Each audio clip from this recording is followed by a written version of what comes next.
To start out, Hamilton says, in addition to the defects already enumerated in the existing federal system, there are others of not less importance which concur in rendering it altogether unfit for the administration of the affairs of the Union. So what we have right now, we are not fit to handle what needs to be done in this country to move us forward. That's what I got from that. Yeah. Moving right into the problems, he starts with talking about regulating commerce.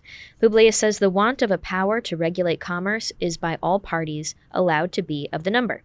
It is indeed evident on the most superficial view that there is no object, either as it respects the interest of trade or finance, that more strongly demands a federal superintendence. The want of it has already operated as a bar to the formation of beneficial treaties with foreign powers, and has given occasions of dissatisfaction between the states. No nation acquainted with the nature of our political association would be unwise enough to enter into stipulations with the United States, conceding on their part privileges of importance. And he goes on and goes on, but what really stuck out to me there, Connor, was this: no nation acquainted with the nature of our political association would be unwise enough to enter into basically doing business with us. No one would be dumb enough to do that right now. No, of course not. And I thought that was really smart. I mean, if you look at it, who would want to do business? Or it's kind of like a relationship where it's like, if someone's got a messy past and they have not reformed themselves and they have not shown patterns of improved behavior, why would you say, this sounds like a good situation to trust, and you seem like a stable person to start a life with? It's not going to be a good relationship. No, yeah, it's like your friend who always says, "Hey, can you spot me this time? I'll pay you back whenever I get paid," and then they never do. It's like you're not going to keep doing that, obviously. Yeah, right? yeah. It's and just so a basic relationship fairness. principles with friends, with romance, and with doing business with people. I mean, I don't like to do business with unethical people or with people that I know you can't really rely on. Obviously. And so the problem is that countries can't rely on us, and they're not going to want to do treaties with us. Yep. And he mentions, I thought this was cool, a good little history example. He said, it is not, therefore, to be wondered at that Mr. Jenkinson, in ushering into the House of Commons a bill for regulating the temporary intercourse between the two countries. So a bill was being proposed. They were trying to do business with us over House of Commons. So England is trying to do business with New America. And he says that it would be prudent to persist in the plan until it should appear whether the American government was likely or not to acquire greater consistency. Right. And so before England wanted to respect us as an individual country and start doing business with us in an official way, the politicians over there were like, they are not ready for this. They are not in a proper place for us to trust getting into business with America. Yeah, I mean, you don't put a 13-year-old behind the wheel of a car because you risk them doing something incredibly dangerous and stupid. You wouldn't do interstate commerce or foreign commerce with a nation that not only is inconsistent, but also very young, right? And that's the other thing. We were underdogs here, and we didn't have a lot of credibility going into it other than the fact that we just defeated England in the war. But we were a young nation with no industry, and if we didn't get commerce right, then we literally had nothing to bank on, right? Yeah. Yeah, geez. I mean, that actually goes right into this, because it reminded me of paper number 2 when we talked about just the opportunities for trade that we had in this country if we united. Yeah. Publius says the interfering and unneighborly regulations of some states, contrary to the true spirit of the Union, have in different instances given just cause of umbrage and complaint to others. So each state has their own expectations with trade and with commerce, and it's kind of causing some frustration because there's all these different states and you have to appease each one, and people feel like there's not a fair system at play, and it's confusing to do business in.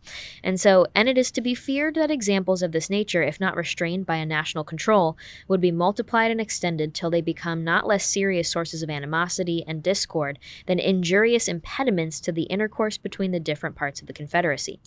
He then says, the commerce of the German Empire is in continual trammels from the multiplicity of duties which the several princes and states exact upon the merchandises passing through their territories, by means of which the fine streams and navigable waters with which Germany is so happily watered are rendered almost useless. Right. Though the genius of the people of this country might never permit this description to be strictly applicable to us, yet we may reasonably expect from the gradual conflicts of state regulations that the citizens of each would at length come to be considered and treated by others in no better light than that of foreigners and aliens. That's a lot to unpack. I love the connection to Germany because he's saying Germany has a lot of economic opportunity, but because they have all these different princes and all these tribes and all these different parts of the Confederacy with different rules, they are hindered. They can't have the economic success that they could if they all work together because it's really hard to operate there. And he's saying here, just like he said in paper number 2, Germany had all these great natural resources and opportunities, whether that was water routes or the fertile soil, just like America did. I mean, remember, he said that our people wwere brought to America by providence. Totally. This land and this people were brought together by providence is what he says in paper 2. And he relates that to Germany with the economic opportunities there. Other thing that really struck out to me is that when we have this state-by-state basis of doing commerce, you start to look at people of other states as foreigners and treating them as foreigners instead of seeing them as fellow Americans just in a different state. Yeah, exactly. The entire notion behind why it didn't work in Germany and why it never works whenever you see each other is because humans are inherently motivated by self-interest, right? And so if you are continuously being motivated by self-interest and not national interest, then you're never going to A, be able to start a nation, and then B, be able to sustain the nation should you miraculously be able to start it. So this was the foundation of forming a national interest outside of oneself, outside of one's state, outside of one's home.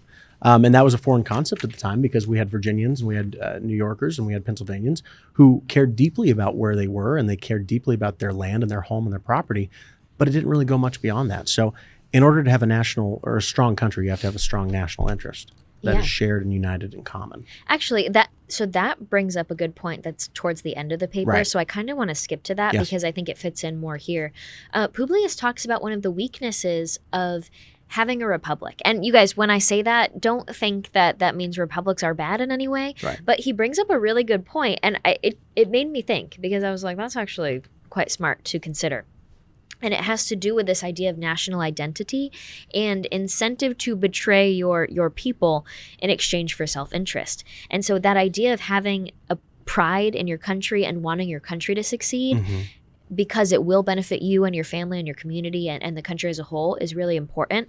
And sometimes in a republic, all you have to do is convince some people to vote for you every once in a while and you get some power, it's kind of easy to be persuaded to do other things and maybe take bribes or take money to betray your fellow man in exchange for your self-interest. Yeah, obviously. So Publius goes on and says, quote, evils of this description ought not to be regarded as imaginary. One of the weak sides of republics, among their numerous advantages, is that they afford too easy an outlet to foreign corruption.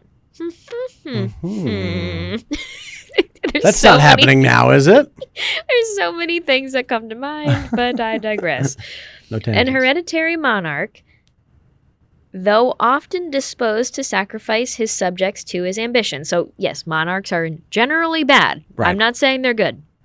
But he says, a hereditary monarch, though often disposed to sacrifice his subjects to his ambition, has so great a personal interest in the government and in the external glory of the nation that it is not easy for a foreign power to give him an equivalent for what he would sacrifice by treachery to the state. So he doesn't really have incentive to betray his people or his country. He wants it to succeed. Well, why? Because it makes him look bad if he does. Exactly. Right? So it's self-interested. Yeah. But what he then says is the world has accordingly been witness to few examples of this species of royal prostitution, though there have been abundant specimens of every other kind. Now, what I thought is, remember the king of England, the guy that was going to be the king, but then stepped down in the early 1900s to marry Elizabeth's brother, right? Yeah.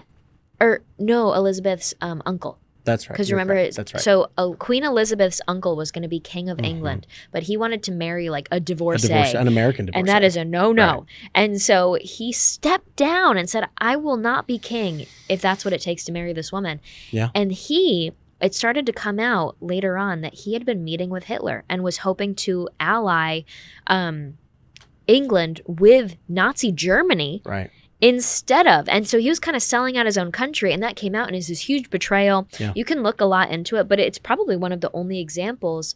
I know there's probably quite a few out there that we haven't heard of, but it's one of the only prominent examples of a monarch saying, I'm going to betray my people and my lineage. Yeah.